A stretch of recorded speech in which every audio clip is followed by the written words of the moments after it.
Lunchtime prayers in the small Punjab town of Rabwah.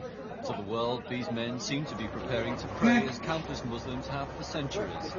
But in Islamic Pakistan, the particular beliefs of the Ahmadiyya movement have been branded unacceptable. They're regarded as heretics, masquerading as Muslims.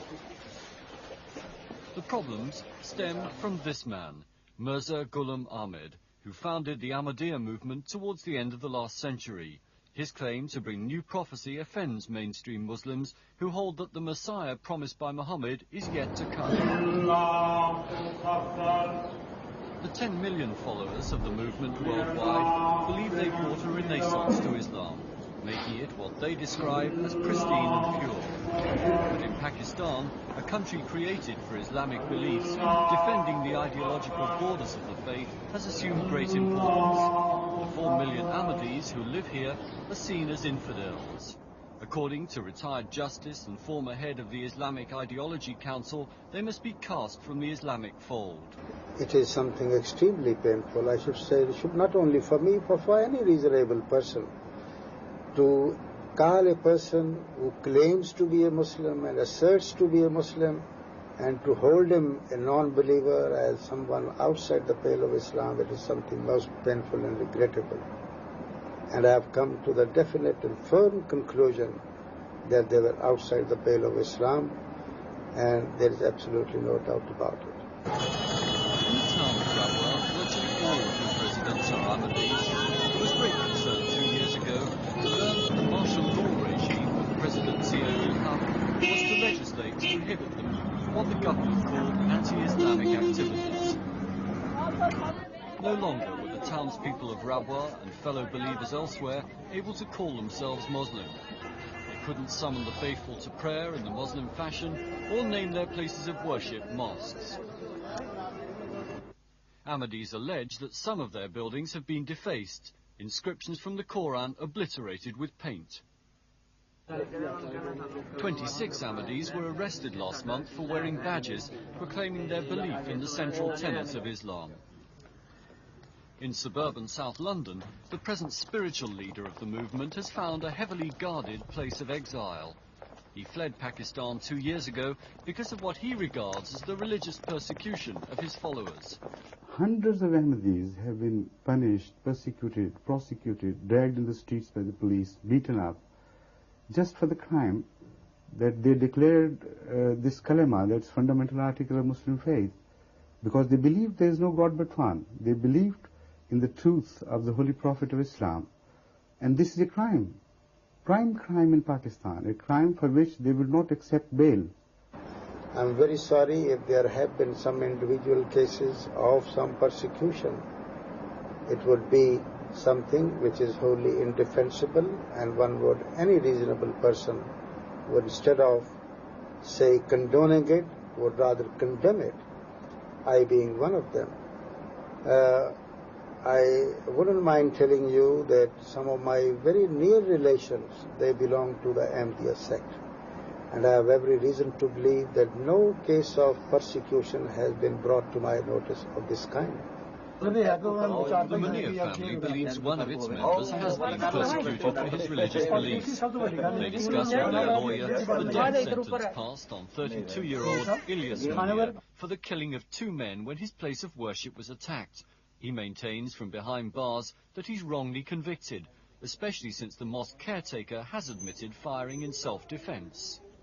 We were really very much upset that why this sentence has been given to such a man who has not been on the spot even, because we were thinking that justice will be done.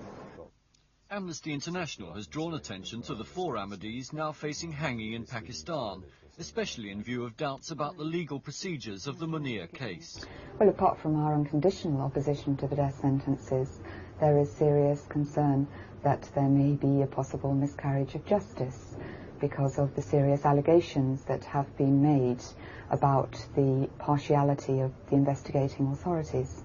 It is simply the contention of Amnesty International that, in the first place, before this military court, we do not believe that the procedures employed have ensured that these prisoners have had a fair trial.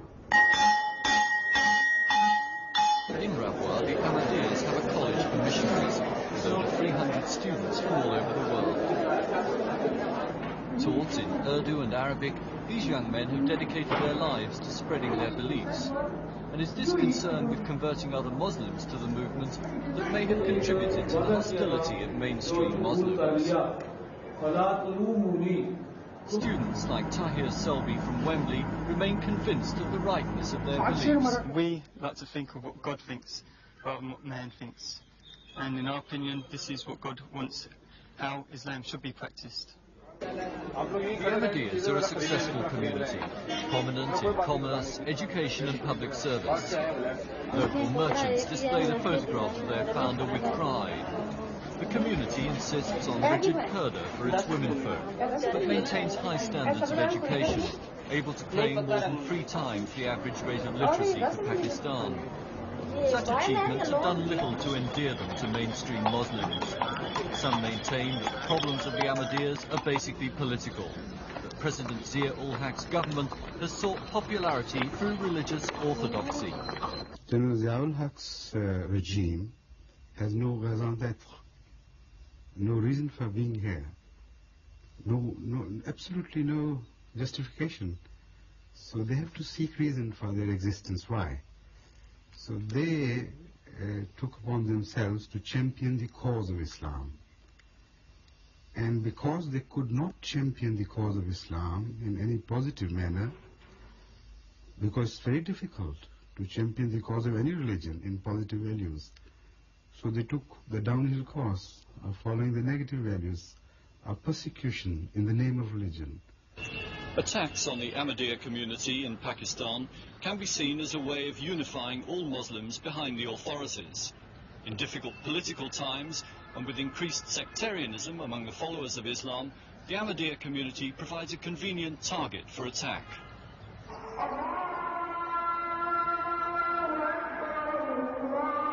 As the Muslim faithful gather to pray, members of the Ahmadiyya movement know they cannot expect this or any future government to change their legal position here as non-Muslims. All Pakistani politicians must come to terms with the influence of the mullahs if they want to achieve power. The Ahmadiyyas can only pray that their Muslim brothers will show a degree of compassion, that they will no longer face arrest and imprisonment for their religious beliefs. Graham Walker, ITN, in Pakistan.